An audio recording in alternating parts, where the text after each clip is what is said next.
تو آئیے آج کارل یونگ کی کتاب دی انڈسکورڈ سیلف پر جو ہمیں نوٹس ملے ہیں ان پر کچھ بات کرتے ہیں۔ ان ذرائع کو دیکھ کر تو پہلا تاثر یہی ملتا ہے کہ یونگ جدید دور کے فرد کے بارے میں فکر مند تھے، خاص طور پر کہ کیسے انسان اپنی اصل شناخت کھو دیتا ہے جب آپ کہہ لیں بڑے بڑے نظریات یا اجتماعی تحریکیں بہت حاوی ہو جاتی ہیں۔ جی بالکل، یہ نوٹس یونگ کی فکر کے مرکز کو چھوتے ہیں۔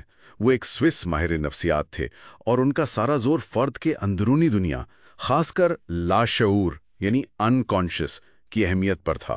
اور یہ بات بار بار سامنے آتی ہے ان مواد میں کہ بھئی یہ جو نفسیاتی آگاہی ہے، سیلف اویئرنیس، یہ صرف ذاتی سکون کا معاملہ نہیں ہے، یہ معاشرے کو بڑے خطرات سے بچانے کے لیے بھی بہت ضروری ہے، جیسے آپ دیکھیں آمریت وغیرہ۔ اچھا، یونگ جسے حقیقی خود یا ٹرو سیلف کہتے ہیں نا، وہ اکثر سماجی دباؤ اور جو ایک اجتماعی سوچ ہوتی ہے اس کے شور میں کہیں دب جاتا ہے۔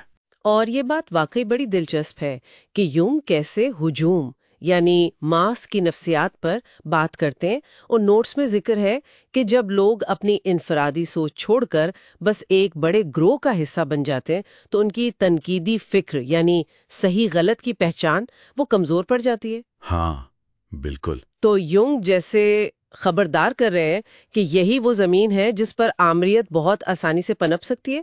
یہ صحیح سمجھا میں نے؟ جی ہاں بالکل، یہ ان کے اہم ترین دلائل میں سے ایک ہے۔ اور دیکھیں، یہ جو خود شناسی ہے نا، یہ صرف شعوری سطح تک نہیں ہے، مطلب جو ہماری روزمرہ کی میں ہے، ایگو، صرف وہاں تک نہیں۔ یونگ کا زور اس بات پر ہے، جیسا نوٹس میں بھی واضح ہے، کہ ہمارا لاشعور ہماری شخصیت کا ایک بہت بڑا، بہت طاقتور حصہ ہے۔ اکثر ہم اس سے واقف ہی نہیں ہوتے۔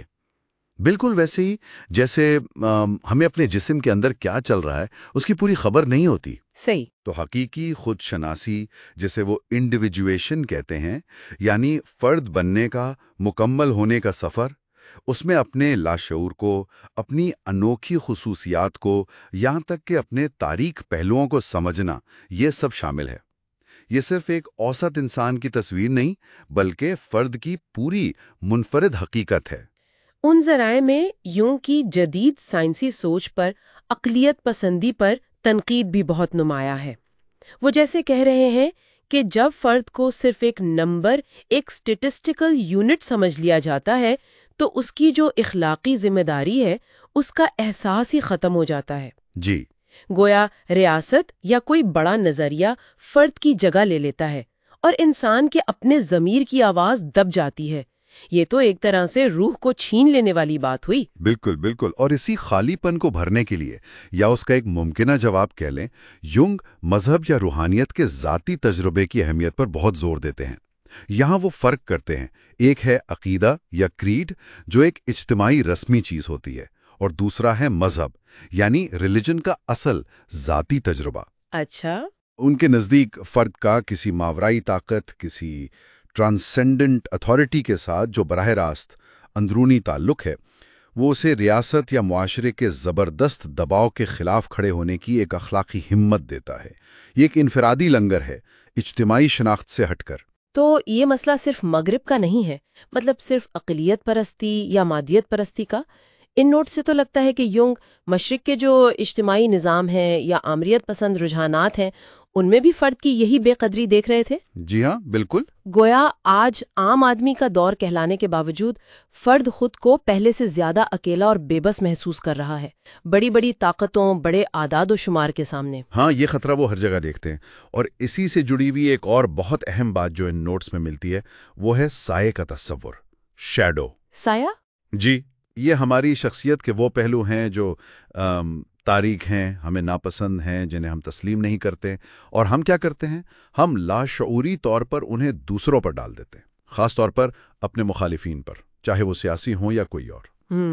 یونگ کا ماننا ہے کہ حقیقی خود شناسی کے لیے اپنے اس سائے کا سامنا کرنا، اسے قبول کرنا بہت ضروری ہے۔ جب تک ہم اپنی اندرونی تاریکی کو نہیں مانیں گے، ہم اسے باہر دنیا میں، دوسروں میں دیکھتے رہیں گے اور لڑائیاں پیدا کرتے رہیں گے۔ تو ان سب باتوں کا خلاصہ کیا ہے؟ ان ذرائع سے جو مرکزی پیغام ابھر رہا ہے وہ یہی لگتا ہے کہ فرد کی اندرونی زندگی، اس کی خود شناسی، لاشعور سے اس کا تعلق اور اپنے سائے کا سامنا کرنا، یہی وہ اصل طاقت ہے، اصل قلعہ ہے جو اسے اجتماعی پاگل پن سے بچا سکتا ہے، چاہے وہ سیاسی ہو یا حد سے زیادہ عقلی۔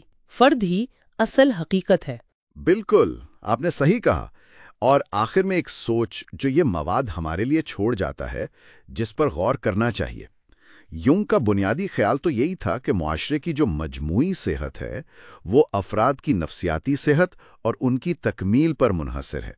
تو سوال یہ بنتا ہے کہ کیا اصل تبدیلی، گہری تبدیلی، بڑی بڑی اجتماعی کارروائیوں سے زیادہ فرد کی اندرونی تبدیلی سے شروع ہوتی ہے؟